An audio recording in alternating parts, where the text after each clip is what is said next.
Ce programme vous est présenté en partenariat avec Storia Voce, la première web radio dédiée à l'histoire.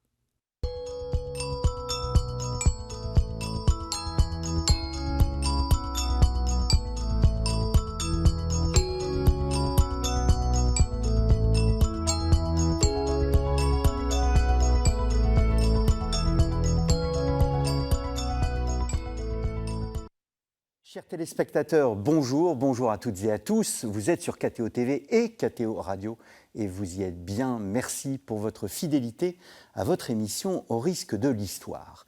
Alors, quand à la fin du XIIe siècle, Lothaire de Sénie devient le pape Innocent III, il décide d'opérer un changement majeur. En effet, alors que le pape était désigné comme vicaire de Pierre, eh bien avec Innocent III, il prend désormais le titre de vicaire du Christ. Certes, il ne s'agit que d'un titre, mais ce nouveau vicariat donnait bien évidemment une nouvelle dimension à la papauté, une dimension théologique, une dimension naturellement religieuse, mais aussi politique. D'autant que Lothaire de Sénie n'avait pas pris le nom d'Innocent III par hasard. En effet, il choisit ce nom en référence à son prédécesseur Innocent II, qui a voulu imposer à l'empereur la supériorité du sacerdoce sur le pouvoir impérial. Ce qui nous amène aujourd'hui à nous poser la question de ce que nous appelons communément la théocratie pontificale. Qu'entend-on tout d'abord par ce terme de théocratie pontificale?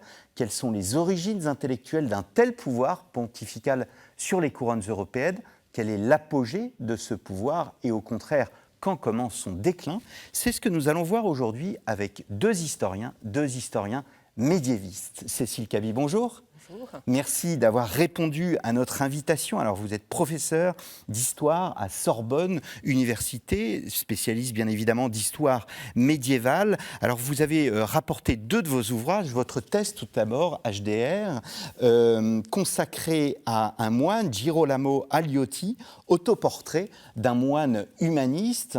Il s'agit en fait de la découverte d'un personnage qui montre les liens entre le monde monastique et le monde humaniste. Généralement, on peut avoir l'image d'une opposition entre ces deux mondes. Eh bien, vous montrez qu'il n'en est rien et qu'il y a donc ces moines humanistes qui sont avant-gardistes. Il s'agit d'un livre publié à Rome chez un éditeur romain, mais il s'agit d'un livre français, édition d'histoire et littérature. Et puis, un ouvrage sûrement plus accessible, mais qui est unique en son genre, puisqu'il s'agit d'un éloge de Camaldoli pour Pierre le Goutteux. Alors, c'est un titre qui peut paraître obscur, mais qui est très intéressant pour la littérature médiévale. Il montre tout simplement ce qu'est un ermitage, et nous avons très très peu de descriptions d'ermitage à cette époque. Il s'agit d'un texte du XVe siècle sur un ermitage qui date du XIe siècle, et c'est un livre paru à aux presses universitaires de Firenze en Italie.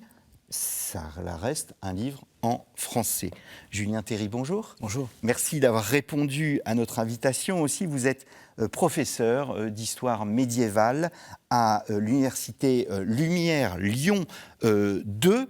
Alors, pour préparer cette émission, j'ai utilisé cet ouvrage « Structure et dynamique religieuse dans les sociétés de l'Occident latin, 1179-1449 », un livre publié chez nos amis des presses universitaires de Rennes, dirigé par Marie-Madeleine de Sevin et Jean-Michel Matz.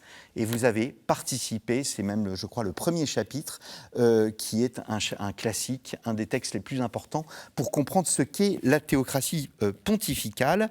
Et je présente aussi ce petit livre de poche. Alors, nous avons fait des émissions sur l'Inquisition avec André Vaucher, avec d'autres historiens. Le livre des sentences de l'inquisiteur Bernard Guy, extrait choisi, traduit et présenté donc par vous, Julien Théry, chez Biblis, qui est la collection des CNRS Éditions. C'est ça. La collection de poche CNRS Éditions. Alors, je me tourne vers vous, Cécile Cabi.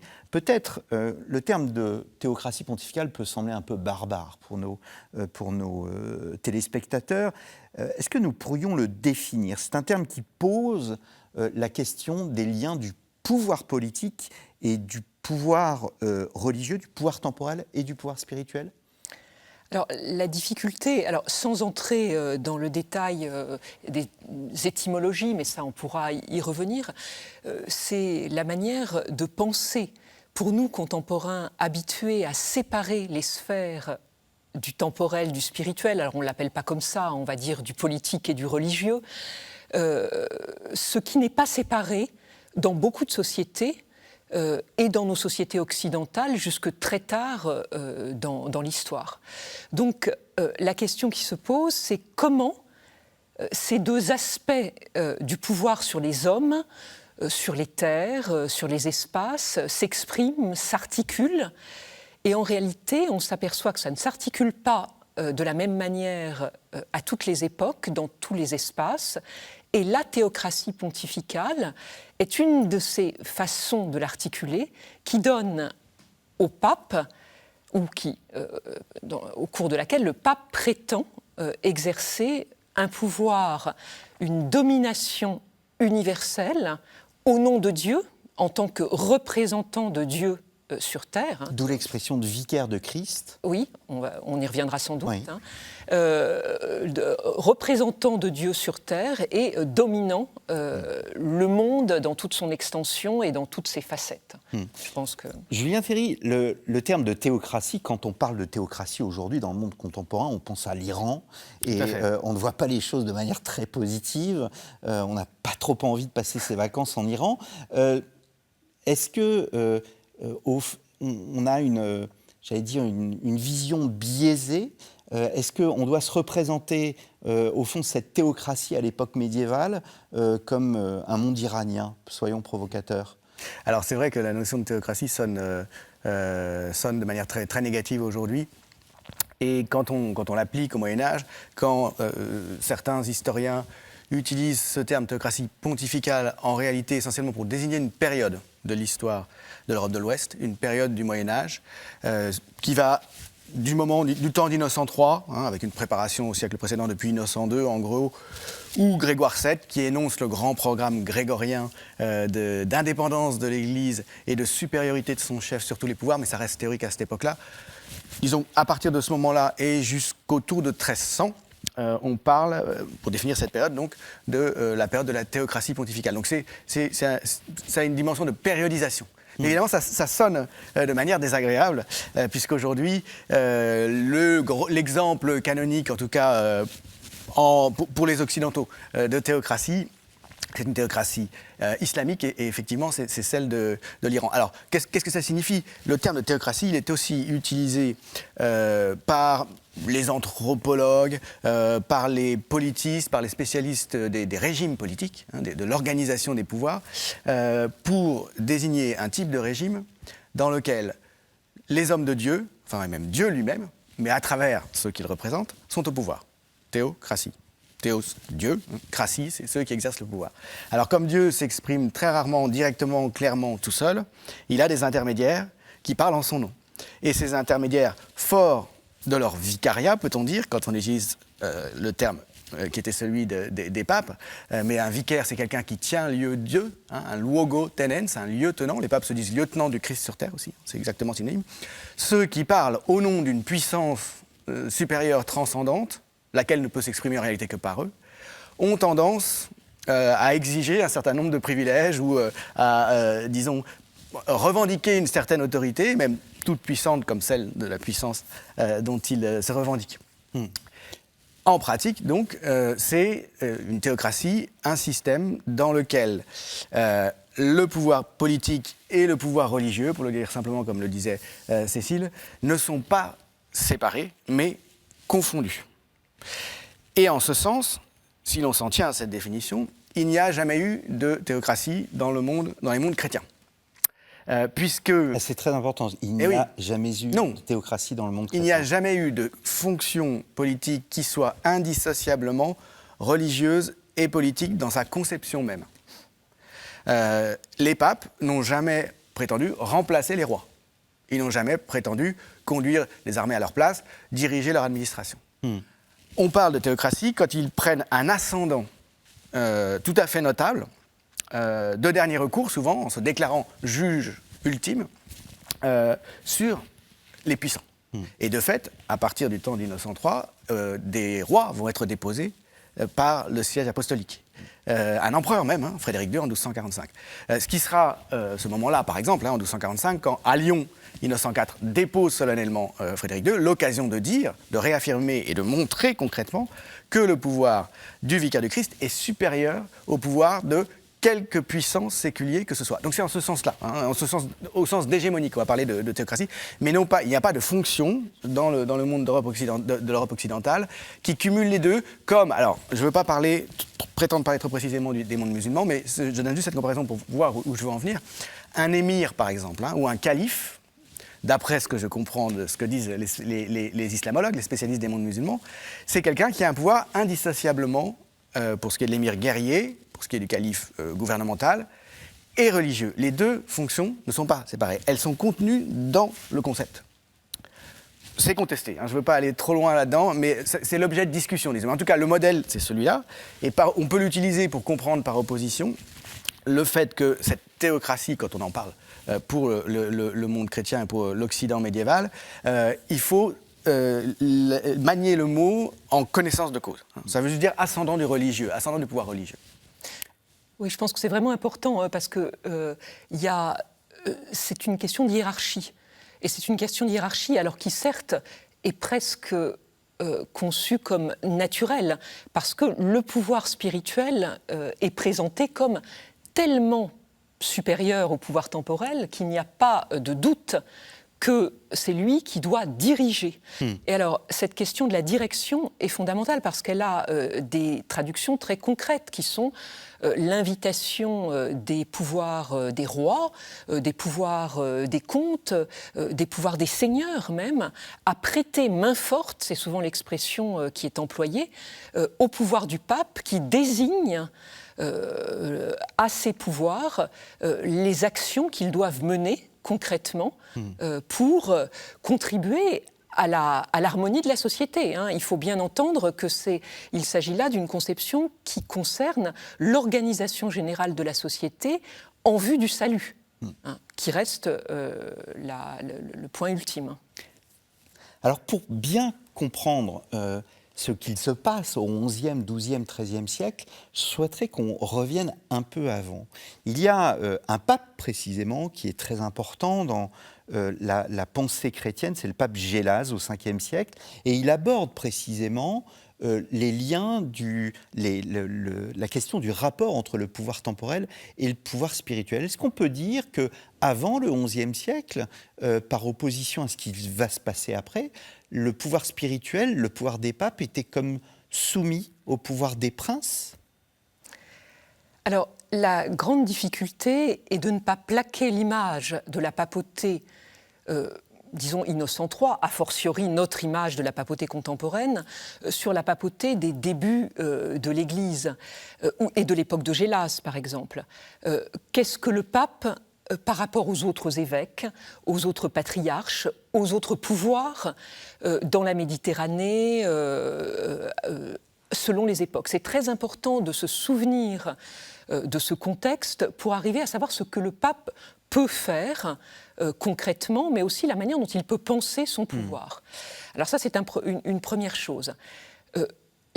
Gélase élabore une théorie qui a un grand succès au Moyen-Âge, un énorme succès qu'on appelle en général la théorie des deux glaives, le glaive spirituel et le glaive temporel, mais l'utilisation des théories de Gélase sont tout à fait emblématiques de la manière de procéder de la pensée et des théories politiques, on peut dire, du Moyen-Âge.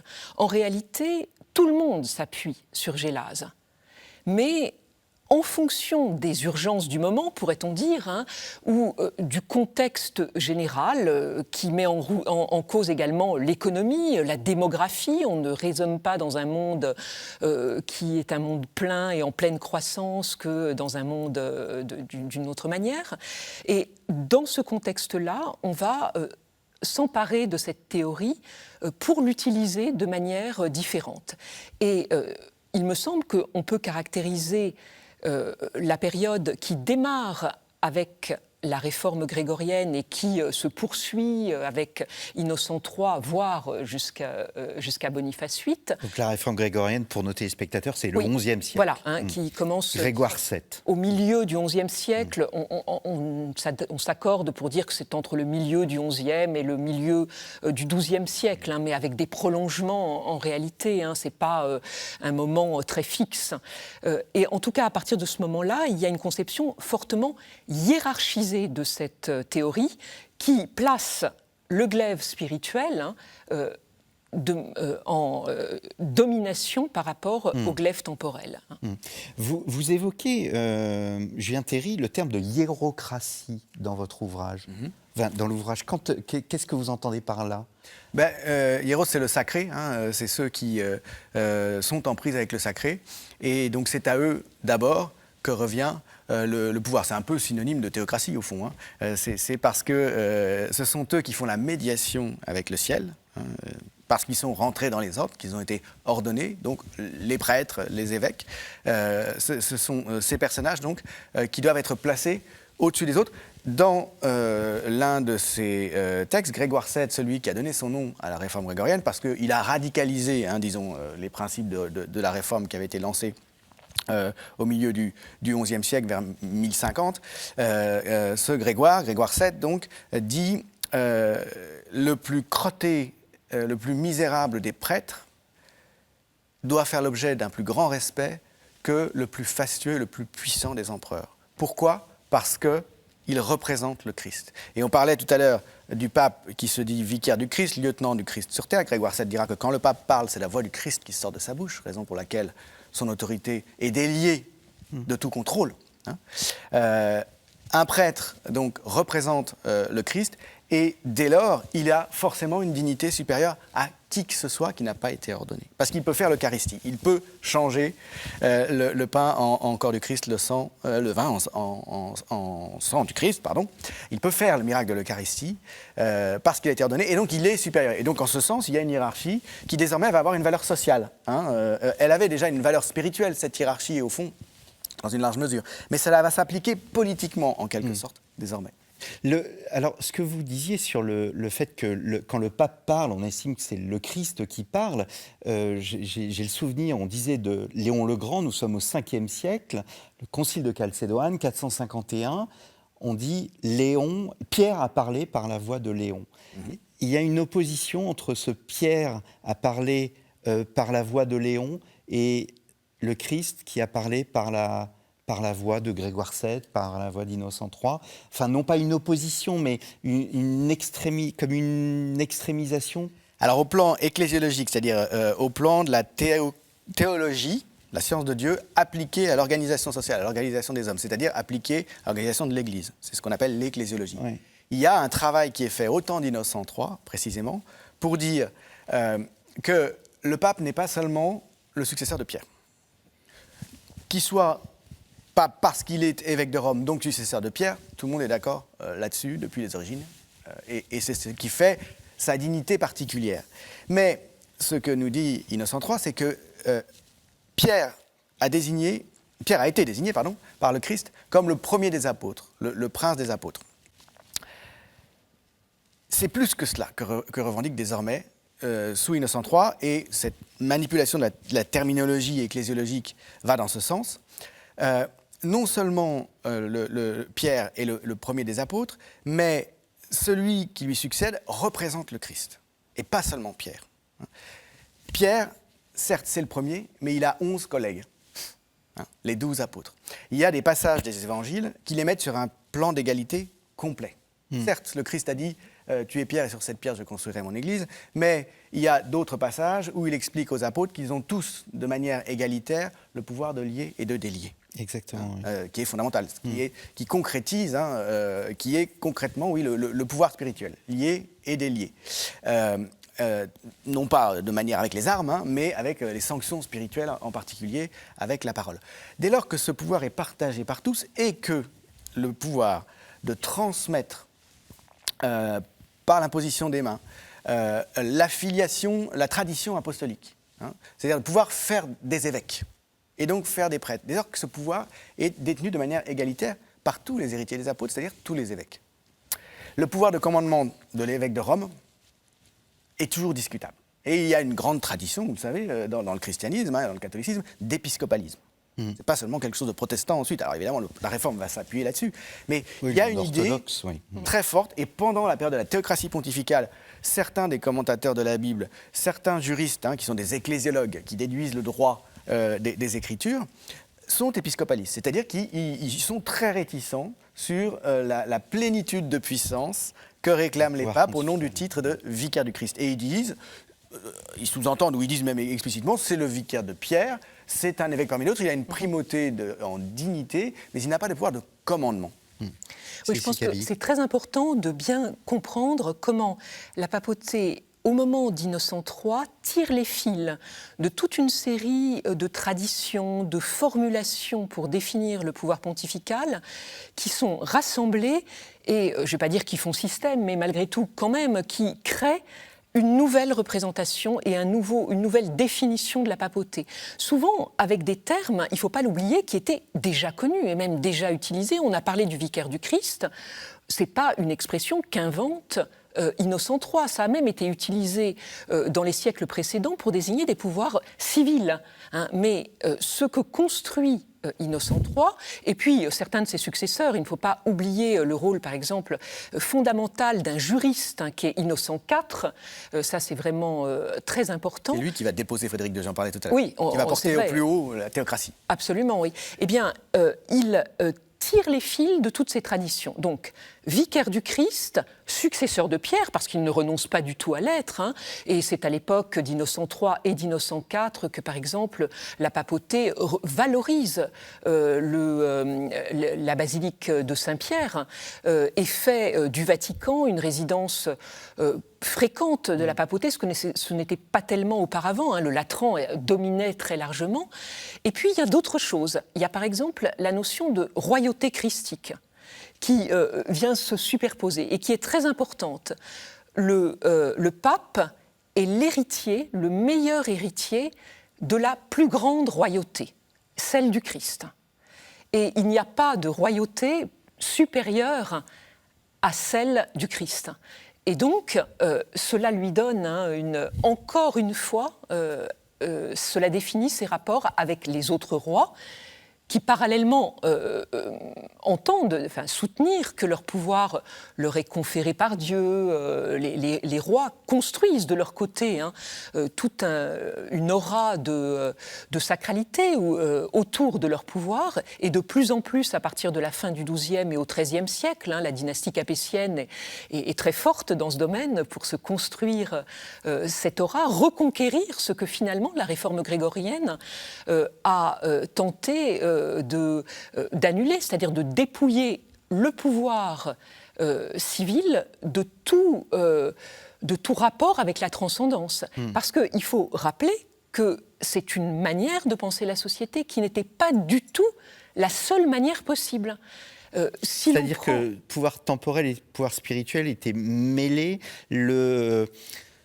la perception de l'Église n'était pas cette sorte de pyramide qui était à part de la société, non, elle était... Alors, au risque de simplifier à outrance, on pourrait dire qu'avant la réforme grégorienne, la fusion entre le pouvoir temporel et spirituel ne posait pas de problème majeur.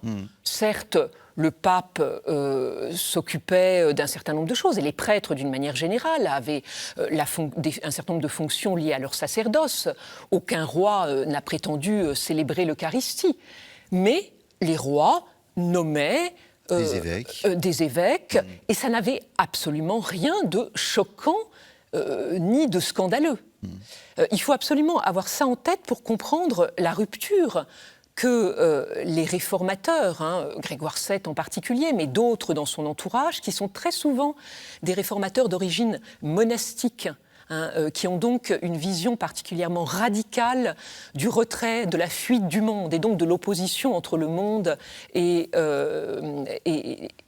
les sphères célestes, on va dire. La cité de Dieu et la cité terrestre. Oui. Ils pensent la société comme ayant vocation à la perfection, comme une communauté monastique. Voilà.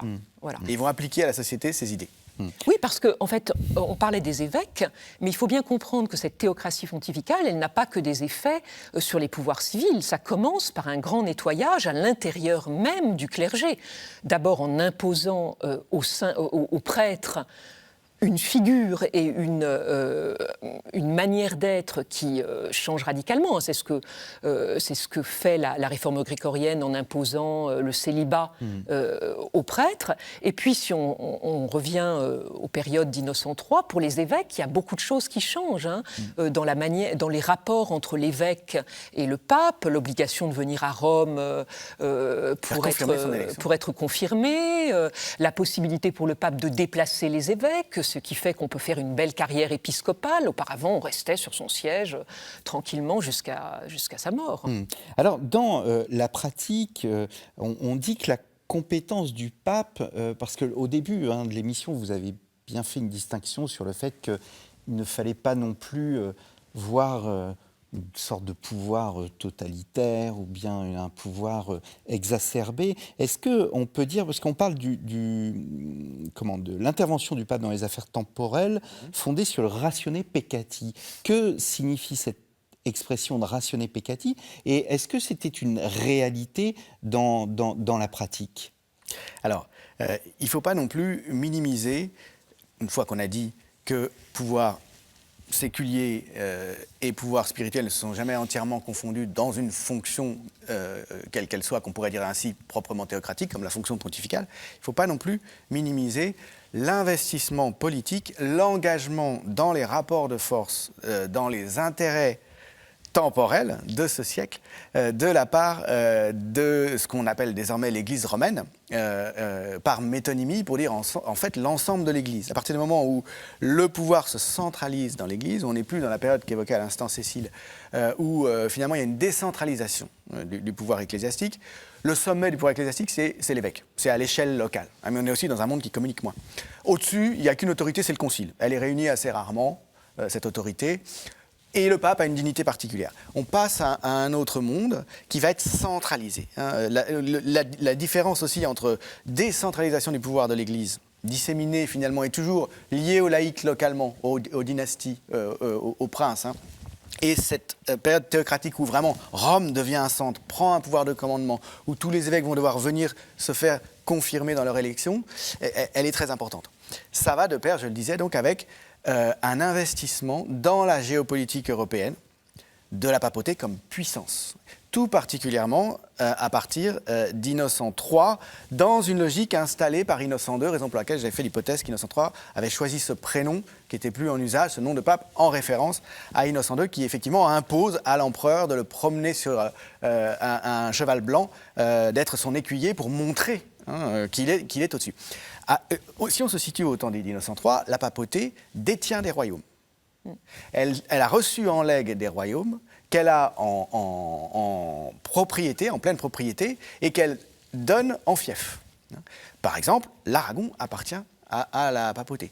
La Sicile et l'Italie du Sud appartiennent à la papauté. Elles sont gouvernées par des rois que la papauté nomme et qui sont les vassaux des papes, qui versent un sens d'ailleurs recognitif et qui peut aussi être une somme importante, mais dont la fonction est d'abord la reconnaissance qu'au-dessus, il y a un souverain, c'est le pape. L'Angleterre, le royaume d'Angleterre, est donné par Jean Santerre dans une période de grande difficulté parce qu'il risque d'être renversé, le pape soutenant ses adversaires et l'ayant frappé de sanctions canoniques. Ce royaume est donné à la papauté, qui le rend immédiatement, mais en prenant désormais le roi comme son vassal. Donc cet investissement politique est bien réel. La papauté a des États d'ailleurs, et ce depuis Charlemagne, depuis même le père de Charlemagne, Pépin le Bref, le patrimoine de Saint-Pierre, où là, elle est aussi une puissance politique. Alors là encore, on ne gouverne pas en vertu d'une dignité religieuse, même dans ces territoires-là. Et c'est pour ça que ce n'est pas une théocratie parfaite. Le pape délègue à des laïcs qui vont gouverner pour lui. Voilà. Mais il ne faut pas négliger, disons, cet aspect.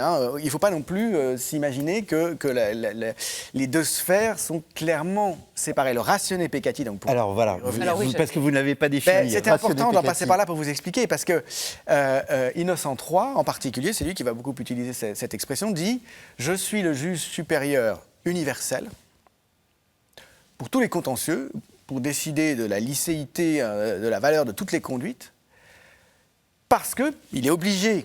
Ça fait scandale quand même comme idée. Ça ne plaît pas beaucoup à Philippe Auguste, ça ne plaît pas beaucoup aux rois et princes. Quand son successeur va déposer Frédéric II, certains ne vont pas être d'accord. Voilà. Saint-Louis résistait à ça aussi. Il est obligé de préciser, dans une décrétale célèbre en particulier, nous le sommes, juge universel, comme Grégoire VII l'avait déjà affirmé, mais au nom du péché, c'est-à-dire lorsque la foi est en cause dans un comportement inacceptable, dans un conflit, y compris entre deux laïcs. Maintenant, parce qu'il me semble que, si je ne me trompe, ça tu le sais mieux que moi, que cette expression est particulièrement mise en valeur dans cette fameuse décrétale, parce qu'il faut peut-être dire que tout ce que nous sommes en train de dire, on le sait très souvent par les lettres, les très nombreuses lettres, et les lettres de plus en plus nombreuses que les papes envoient à la dans toute la chrétienté. Il y a toute une bureaucratie qui se met en place. Absolument. Et ces lettres sont conçues comme une réponse à un problème particulier, mais elles sont d'emblée, et souvent ça se lit dans des préambules extrêmement complexes, elles sont d'emblée pensées comme intéressant la société dans son intégralité, l'universalité. Et la question de ratione peccati intervient à l'issue d'un conflit qui est un conflit féodal. Le roi de France a pris des fiefs d'un de ses vassaux, le roi d'Angleterre, ou le comte d'Anjou, je ne sais plus, enfin bref.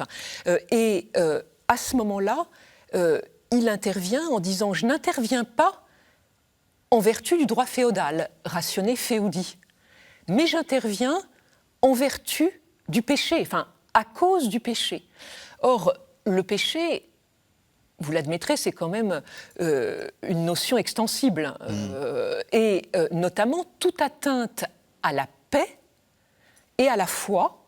Ce sont les deux termes qui vont forger les affaires de paix et de foi en vertu desquelles les papes, Innocent III le premier, interviennent dans des régions qui sont quasiment des laboratoires de la théocratie, c'est-à-dire des régions qui sont identifiées comme particulièrement sensibles et où le pape, par des moyens multiples qu'il faut décrypter, qui vont de la croisade albigeoise à ses relations avec les villes d'Italie du Nord, le pape intervient directement, ratione peccati, pour remettre de l'ordre dans ce qui menace la paix et la foi. Je suis un Thierry. Oui, c'est ce flou autour de la notion de péché qui permet, en définitive, au pape de choisir les situations dans lesquelles il intervient, et ces interventions, qui sont censées être donc, amenées à avoir lieu seulement parce que le péché est en cause, elles ont toujours en réalité valeur de choix politique. Quand il s'agit de dire que la rupture de la paix, par exemple, est un péché, ce dont on peut convenir, la manière dont le pape va juger les deux parties, par exemple le roi d'Angleterre et le roi de France, qui se font la guerre, va être éminemment politique. Et elle va se compliquer en plus du fait que la papauté a ses propres intérêts et qu'elle devient, à partir du temps d'Innocent III, pour utiliser un terme qui est peut-être discutable, qu'on pourrait discuter, impérialiste, au sens où, en tout cas expansionniste. Elle vise à élargir ces États. On l'a très bien vu avec la croisade albigeoise, ces ratione peccati qu'ont été envoyés des barons pour prétendument éradiquer l'hérésie des territoires du comte de Toulouse, mais ça s'est soldé en fait par l'expropriation dans une large mesure du comte de Toulouse. Une partie des territoires est revenue à la papauté. Le comte avenassin, en Provence, qui appartenait à la maison de Saint-Gilles, au comte de Toulouse, a été confisqué. Et c'est pour ça qu'un peu plus tard, les papes vont s'installer en Avignon, parce que c'est chez eux. Donc ce gain territorial, il n'est pas neutre. C'est ratione peccati que le pape est intervenu, mais le résultat, ce sont des dominations territoriales qui en ressortent. Alors, je voudrais, parce qu'il reste 17 minutes, et je souhaiterais voir aussi la période de Boniface VIII, que vous connaissez très bien, qui est extrêmement importante sur le déclin, en quelque sorte, de cette théocratie pontificale. Mais avant, peut-être un mot, est-ce qu'on assiste à un contrôle moral de la société et des États ? Vous évoquez pour le XIIe siècle, dans votre article que vous avez publié dans ce livre, Structure et dynamique religieuse dans les sociétés de l'Occident médiéval, vous parlez d'une révolution sacramentelle pour le XIIe siècle, puis pour le XIIIe siècle, d'une révolution pastorale. Alors, ce sont des choses qu'au fond, Cécile connaît peut-être mieux que moi, assurément même. Cécile même Cabi. Même si j'en ai parlé dans cet article de synthèse, et je vais te donner la parole tout de suite. C'est une division classique qui a été proposée. Révolution, parce qu'il y a un changement majeur, effectivement, eu égard aux périodes antérieures. Au XIIe siècle, on se met à clarifier la discipline des sacrements. Combien il y a de sacrements, qui peut les donner, qui ne peut pas. Et puis au XIIIe siècle, révolution pastorale, on va se mettre cette fois-ci à ambitionner de discipliner la société, de faire appliquer aux laïcs un certain nombre de critères de vie, de styles de vie, et l'Église va se donner les moyens capillaires d'exercer un pouvoir à cette fin. Oui, je pense que pour faire le lien avec la théocratie pontificale, il ne faut pas imaginer que cette théocratie, elle s'exprime que dans les rapports avec les rois, les princes. En réalité, il s'agit véritablement d'un phénomène de centralisation, comme l'a dit Julien tout à l'heure, de l'Église. Et cette centralisation, elle s'exerce également sur des aspects qui relèvent du culte et de la pratique religieuse. Il y a toute une série de pratiques qui sont, d'une certaine manière, réorganisées. Alors, ce ne sont pas les papes tout seuls dans leur coin qui font ça. Ce sont très souvent des mouvements qui naissent, par exemple, pour ce qui est de la théologie sacramentelle, dans les écoles parisiennes, mais c'est dans les écoles parisiennes qu'Innocent III a sans doute, et très certainement, étudié la théologie. De même, toutes ces réformes prennent un tour fortement juridique. D'une manière générale, l'Église se juridicise fortement dans le courant du XIIe et au XIIIe siècle. Et il est fort probable que Innocent III, et certainement Innocent IV, qui est un des grands commentateurs du décret de Gratien, ait fréquenté les écoles ou l'université de Bologne. Et on en a, il me semble, par exemple, une traduction très intéressante dans la mainmise progressive entre la fin du XIIe et le XIIIe siècle de la papauté sur le contrôle des nouveaux cultes. C'est-à-dire, qui fait un saint ? Eh bien, à partir de la fin du XIIe siècle, c'est le pape et seulement lui. Ce qui n'était pas tout à fait la même procédure auparavant. Auparavant, il y avait une plus grande, je ne vais pas dire liberté parce que ça n'a pas de sens, mais une déconcentration peut-être de la création de ces cultes.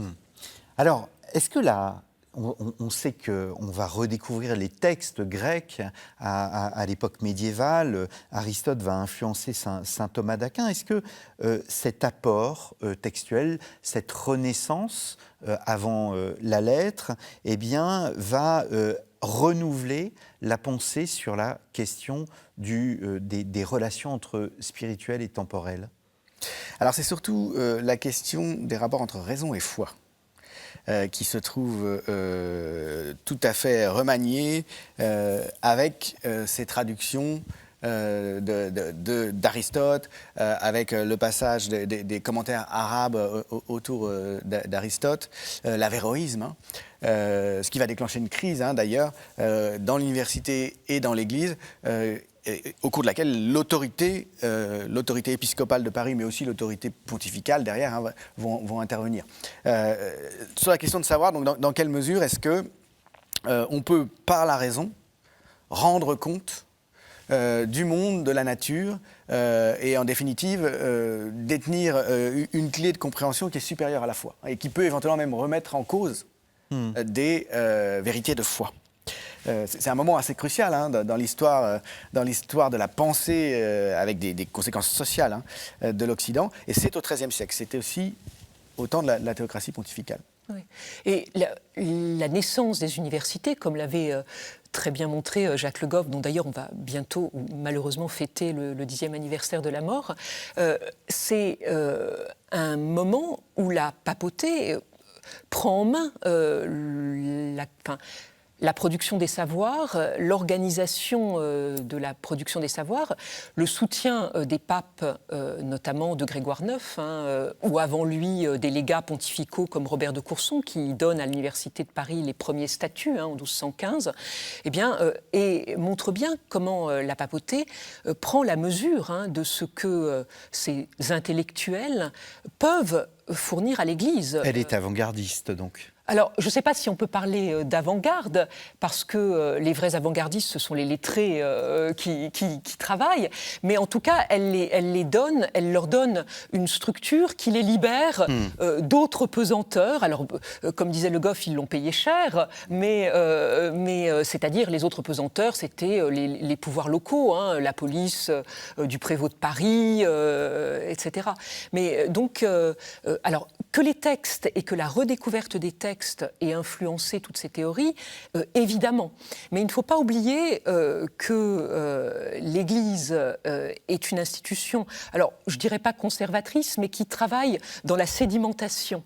Et beaucoup, et ça peut être très troublant d'ailleurs pour des étudiants, pour le public, beaucoup de thèmes, de textes qu'on retrouve à différentes époques sont en fait les mêmes. Alors on se dit, il n'y a rien qui bouge. Mais c'est tout à fait faux. Ça bouge, et ça peut bouger même radicalement. Et on le voit très bien au moment de la réforme grégorienne ou au moment d'Innocent III. Parce qu'on réagence ces textes, on met l'accent sur un certain nombre de points, et ça peut changer radicalement la manière de concevoir la société. On les comprend différemment. C'est le même texte, et si on s'arrête au fait que c'est le même texte, on va dire tout était déjà là. Avec Augustin, avec le christianisme de l'Antiquité tardive, finalement, l'organisation de l'Église depuis la théocratie pontificale, qui a donné son faciès actuel, en gros, parce qu'à ce moment-là, quand même, des choses décisives se sont mises en place, c'était déjà là, on va pouvoir dire. Alors que pas du tout. Et pourtant, Augustin reste évidemment la patristique. L'autorité a un nez de cire. C'est ce qu'on disait, je crois, depuis le XIIe siècle. C'est ce que disaient des gens comme Abélard, donc des universitaires. On peut, à partir du même matériau, faire un gros nez, un petit nez, un nez busqué, un nez en trompette. Voilà, on peut profondément changer les choses. Et c'est la raison pour laquelle la papauté et l'Église dans son ensemble surveille quand même très étroitement. Cécile disait, d'après Le Goff, ça a été payé cher par les universitaires. La protection de l'Église et leur indépendance à l'égard des autres pouvoirs. En contrepartie, il y a une mise en dépendance de la censure éventuelle de la part de l'Église, qui se pense aussi quand même comme une institution d'ordre. Elle maintient l'ordre, d'où des condamnations quand les intellectuels vont trop loin. Alors je voudrais consacrer les 7-8 dernières minutes à Boniface VIII. Alors on a fait une émission sur Boniface VIII, mais est-ce que Boniface VIII, vous disiez tout à l'heure qu'Innocent IV c'était le sommet de la théocratie pontificale, est-ce que, parce que Boniface VIII quand même, non seulement il en voulait, mais en plus il s'est largement opposé à Philippe le Bel, est-ce que ce n'est pas aussi un autre sommet de la théocratie pontificale et un peu paradoxalement son échec, l'aveu de l'échec de la théocratie pontificale? Oui, tout à fait.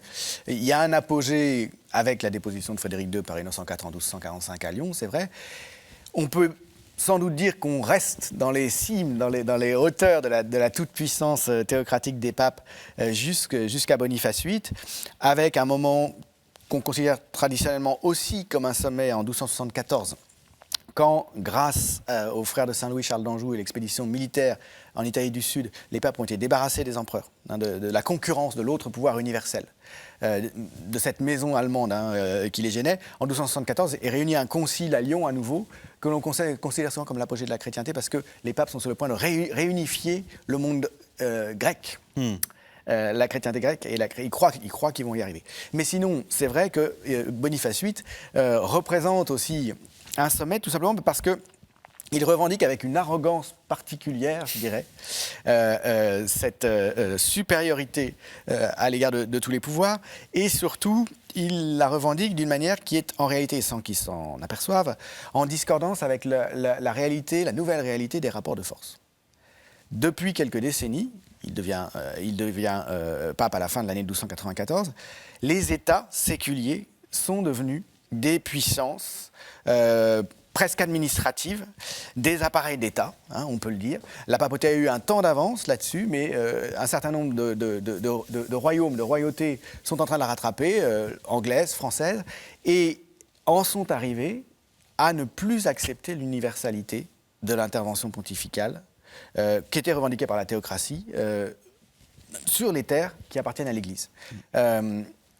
Ces États, ces officiers royaux se mettent à dire « Ah non, cette terre n'appartient pas à l'évêque, il y a une ambiguïté, c'est le roi qui va la revendiquer. La haute justice ne sera plus exercée par l'évêque en tant que seigneur. C'est le roi qui l'exercera et seulement la basse justice sera réservée aux juges ecclésiastiques. » Tout de manière capillaire, la montée de ces pouvoirs de l'État royal, en particulier en France, s'affirme et Boniface VIII réagit d'une manière extrêmement autoritaire.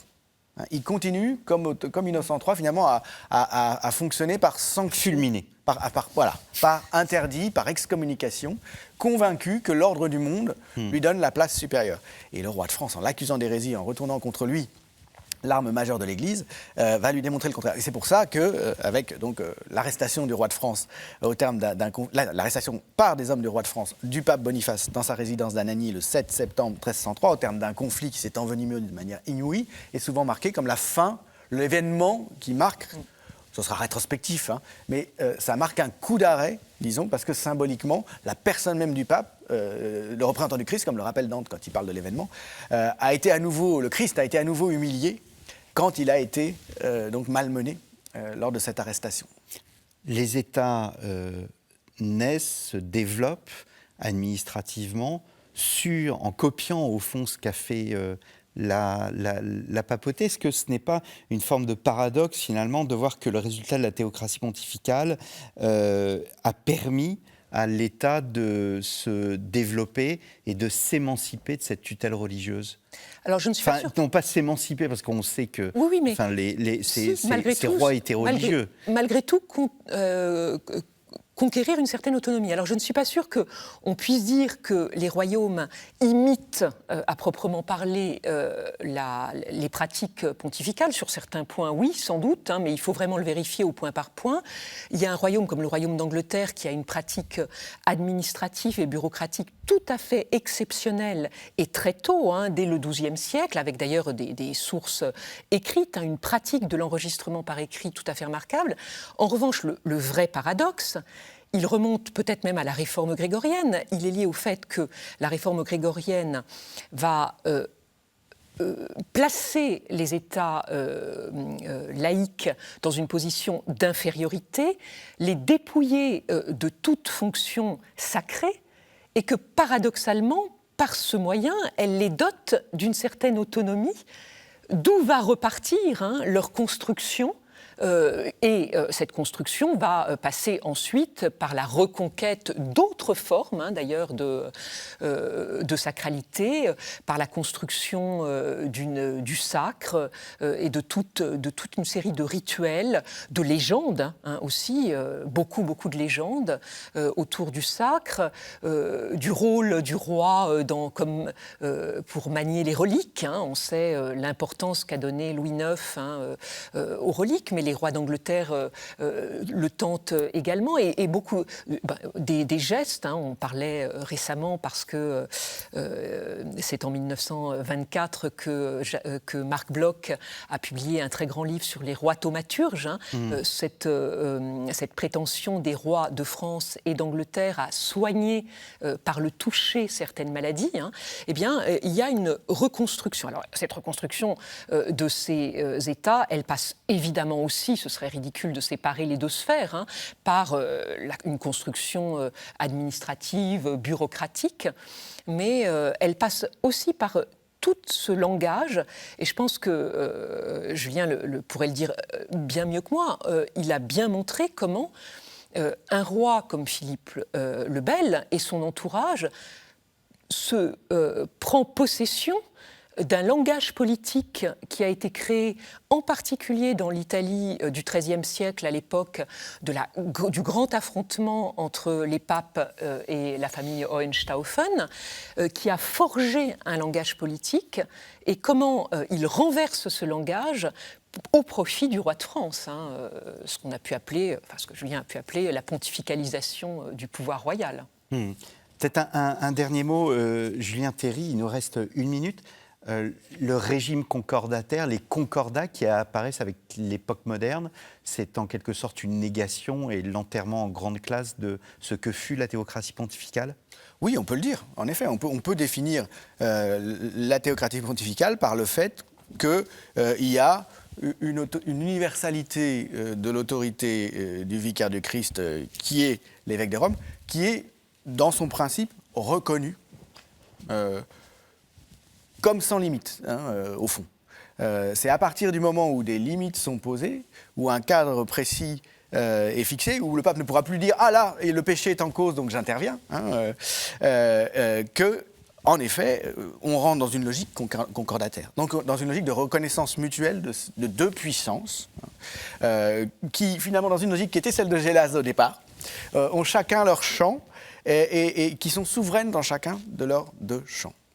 Avec toujours l'ambiguïté qu'il y avait déjà des Gélas, à savoir, Gélas dit il écrit à l'empereur, dans votre sphère, si vous êtes souverain, dans la mienne, nous le sommes aussi, mais si vraiment, au bout du bout, il y a un conflit et qu'il faut dire qui est au-dessus, c'est quand même moi, c'est quand même le pouvoir supérieur, parce que précisément, il rendra compte à Dieu, il en est tenu de rendre compte à Dieu du comportement de tous les hommes, ce qui n'est pas votre cas.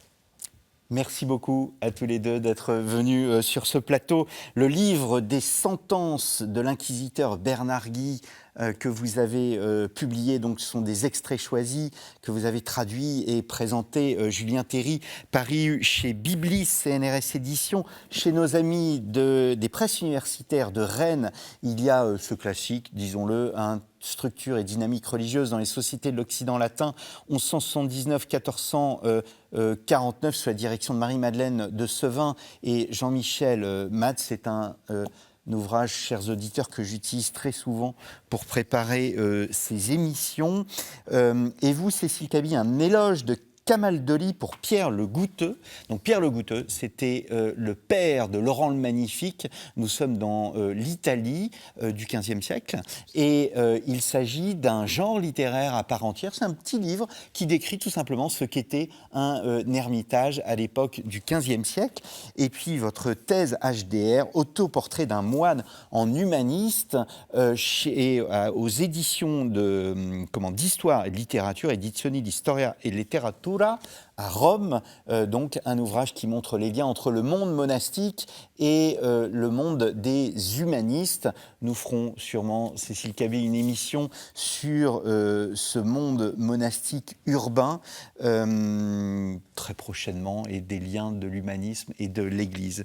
Il me reste à vous remercier, chers téléspectateurs, chers auditeurs, pour votre fidélité. N'hésitez pas à vous rendre sur ktotv.com pour écouter les autres émissions. Nous avons évoqué notamment la réforme grégorienne. Il y a une émission, nous avons évoqué Boniface VIII et Philippe le Bel. Il y a aussi une émission consacrée à ce sujet. Allez, et rendez-vous aussi sur storiavoce.com si vous êtes amoureux de l'histoire. Et je vous donne rendez-vous dans 2 semaines pour un nouveau numéro de votre émission Au risque de l'histoire.